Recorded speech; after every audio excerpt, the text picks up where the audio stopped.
presidential candidate, Joe Walsh, joining us right now on the program. Joe, it's good to see you, my friend. How are you? Brian, it's always good to be with you, brother. Yes, I appreciate your time, Joe. Thank you so much. Obviously, you're just as upset and disappointed with the Republicans as I am these days.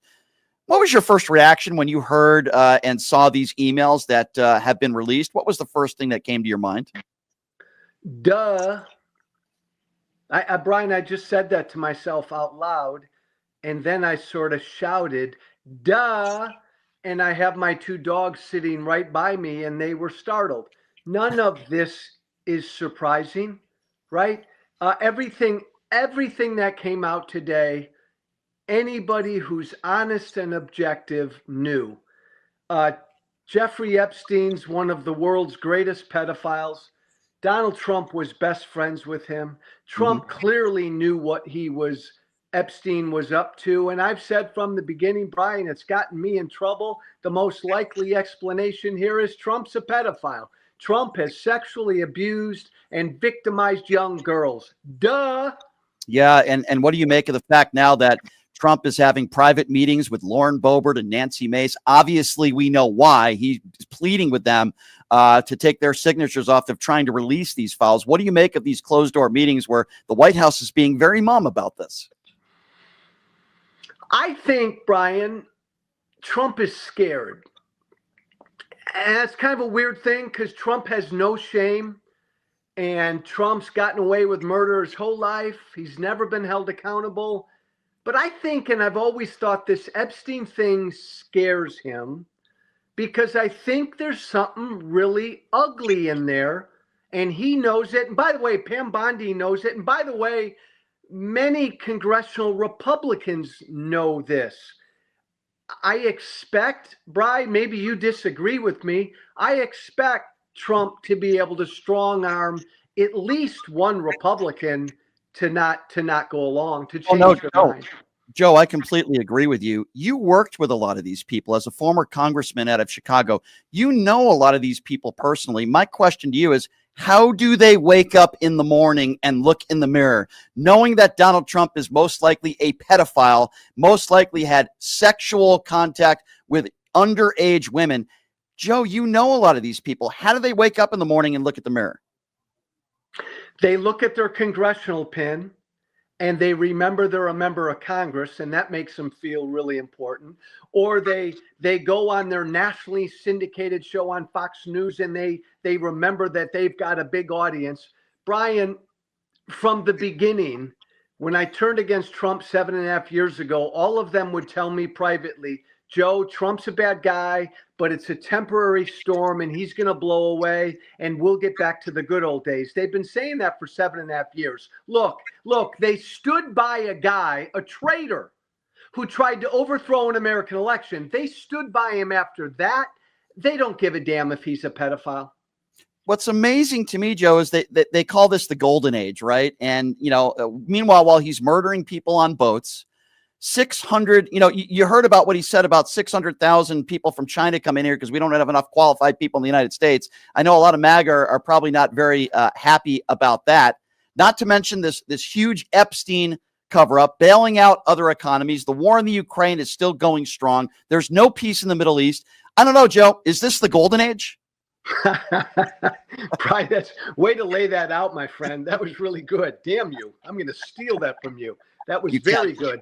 The one thing I've told, Brian, I've told every Trump supporter for 7.5 years, every single day, the one thing I've told all of them is Trump doesn't give a flying you-know-what about you. Trump doesn't care about you. He never has. And I tell Trump supporters, it's got nothing to do with you. It's got everything to do with him. Donald Trump is humanly capable of caring only about himself. And it pains me, Bri, but I tell every Trump supporter, I hope you realize that one day. And you just rattled off a litany of middle fingers that Trump's given his supporters. I just hope that it wakes some of them up over these next months. Are you, Joe, are you trying to tell me that a 50-year mortgage is not a good idea? He's just, again, on top of everything, Brian, he's an idiot. On top of everything, he's an idiot. Look, we elected the very worst of us. And so now we're going to find out, right? Duh, he's probably most likely a pedophile. Add that to the list of pathological liar, psychopath, traitor to this country. I could go on and on. Yeah. I love your appearances really anywhere, whether it's MSNBC or CNN, but I had to ask you, it seems like you and Scott Jennings have a little bit of a rift. I don't know. Scott doesn't seem to like you as a former Republican telling the truth on CNN. Have you spoken to him off camera? Because he doesn't seem like he likes you very much, Joe. Hey, Brian, can I say prick on the radio? I've been away from the radio for years. You can. Scott Jennings is a prick. He's a baby. The only times we've spoken to each other off air, he gets all huffy and snooty and walks away. Look, Jennings and I got to write a book, right? Scott Jennings and me, we each had a decision to make. We both know Trump's a piece of crap. But to be a big deal, you decide to either love him or walk away from him. I decided to walk away from him, and I lost everything. Brian, Scott Jennings was an establishment hack when Trump first came on the scene. Scott Jennings despised Trump. He was a hack. I was the crazy Tea Party guy. But Scott Jennings realized, oh my God, people will love me. Oh my God, I'll make money if I love Trump. And he's utterly sold out. He's a prick. He's a baby. So I agree with everything you just said, and I understand you have some great relationships with people at CNN, but I guess my question is, in general terms, why is it that these networks hire these people that have zero credibility? Is it just a ratings thing with Scott Jennings? I think you can find some good Republicans, certainly, Joe, that you know, and they have some on CNN. But why pay a guy like that who is just so disingenuous and, as you say, is a complete prick? Why hire somebody like that and pay them a lot of money? That's the part that I don't understand. Ratings. So Jennings does what he does very well.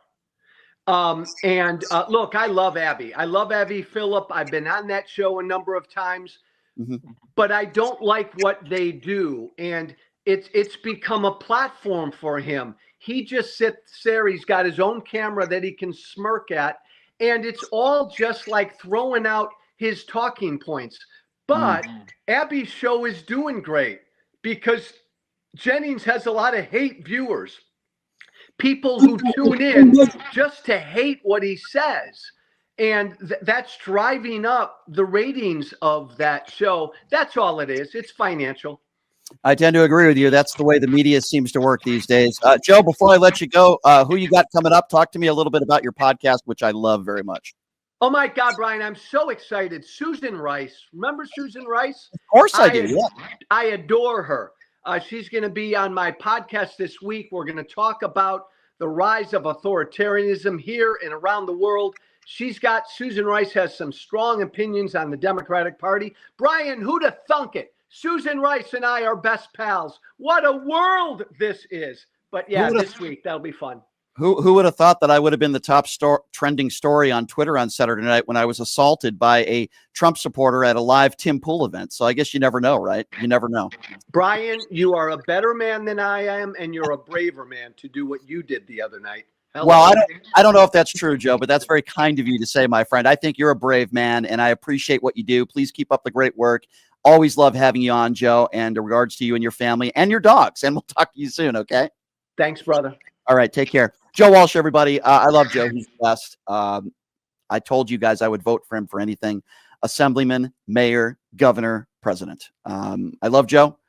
I love his honesty. He owns his mistakes. And appreciate Joe very, very much.